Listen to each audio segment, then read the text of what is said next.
Yeah, Eastern Illinois was what, I thought they were before the game. I commented a couple times just about, how hard they play and how fundamentally sound they are. And, that was a challenge. That's our deal. That's our formula is try to play harder on our opponent and try to be fundamentally sound. And I think Coach Cushing's team is improving, and that's their formula. That's what they do. And, it was a ball game, right up until the last play. So really, really tough opponent, and thought our kids, did a really nice job of, making plays that they had to make to win the ball game.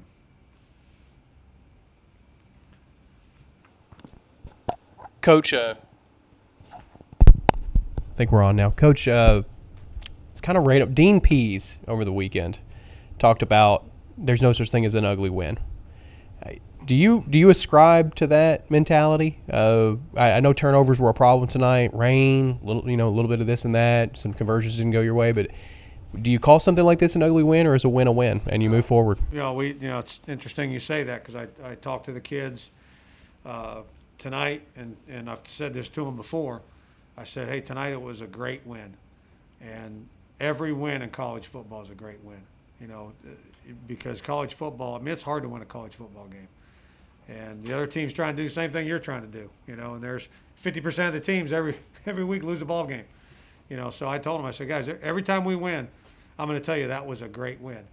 And I think if you have the mentality that this team has this record, or this team lost to so-and-so last week, or whatever, and you go in there feeling like, that was just a, average win, or that wasn't a very good win, I think you're making a mistake, because anybody on your schedule can beat you, any week. That's why you play the game, and that's why, upsets are fun to watch, and, all the things that make college football exciting.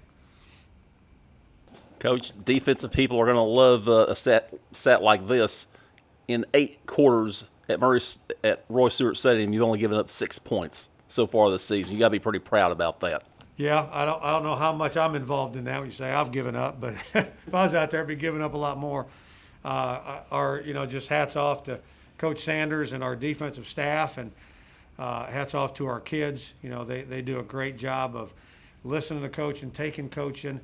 It's a good formula when you're a very talented, individual, and then you listen to coaching, and then football is really, really important to you, and you love it, so you play it with a high level of energy and passion, and then you're a studier of the game. We got a lot of kids on our defense that are studiers of the game, and coaches give them little clues and tells and things to watch on film, and they watch them. They want to be really good. So our kids are playing really, really well right now. As you said, in the 2 home games against, a SWAC opponent and against a conference opponent.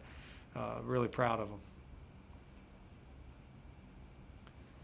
them.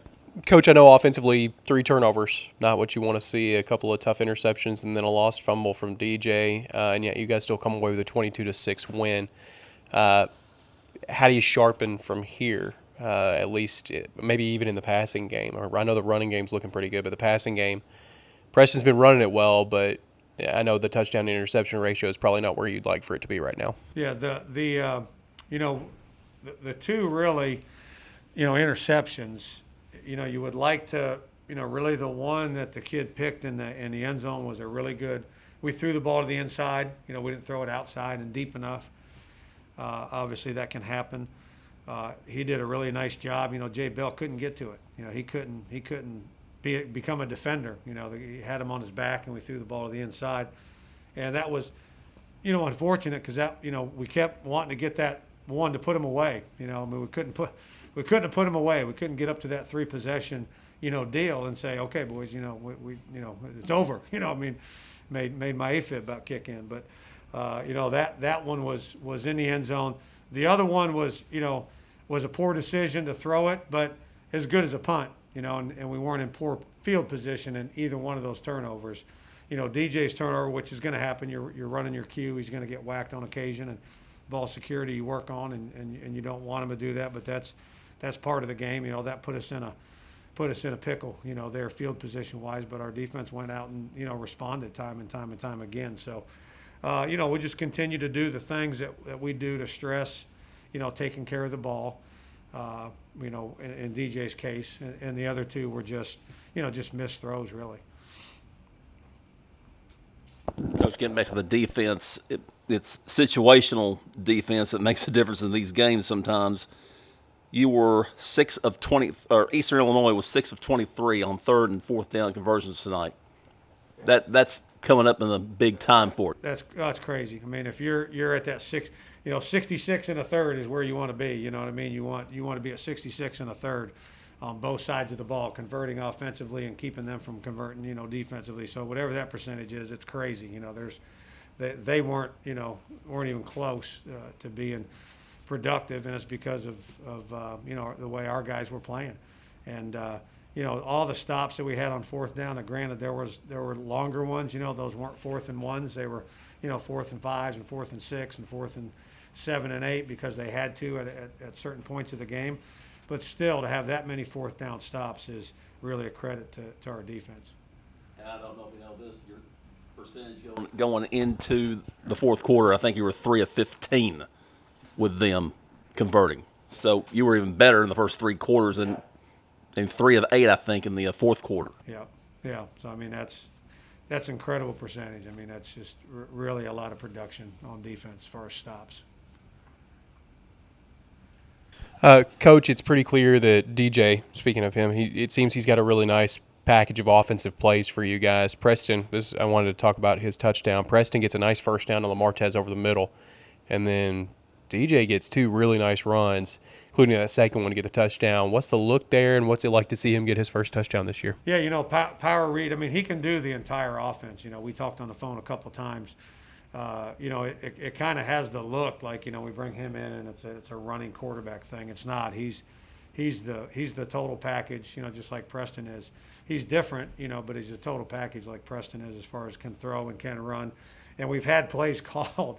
It's just been in the game almost poor luck as far as how things have happened. But we had a pass play called for him in Bowling Green, and something happened, and I think he took off running. I think he dropped back and got some pressure and took off running. And we had a pass play called tonight, and something happened with the armband number, and I don't know where the disconnect was, but ended up we ran the wrong play and we ran the ball. So he's got the total package, but he did a really nice job, with the power read a couple of times. I think that one he scored on, he cut it all the way back to the backside A gap, which is difficult for somebody to see that. It's difficult for a running back to see that does those kinds of cuts all the time with all the things you got to do at quarterback. It's really incredible that he saw that and broke that thing all the way back like he did and scored. Coach, in a game like this, with the rain and things, you can have all kinds of problems with ball handling.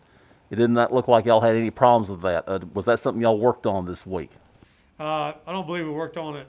Well, I know one guy works on it. Coach Kevin Sherman, our wide receiver coach. I don't know which day it is. It's a Thursday or a Friday, but it's one day. You go out there at practice at the beginning, and he's got a garbage can full of water, and he looks like bobbing footballs, like bobbing for apples, and takes them and throws them to the receivers. It doesn't matter if there's 0 rain in the forecast, if we're playing in the Sahara Desert, or what we're doing. He once a week he does that. And then I think our guys just have a mentality of, it doesn't matter what the conditions are. We love football. We're going to go out there and play the game the way it was meant to be played, regardless of what the weather conditions are.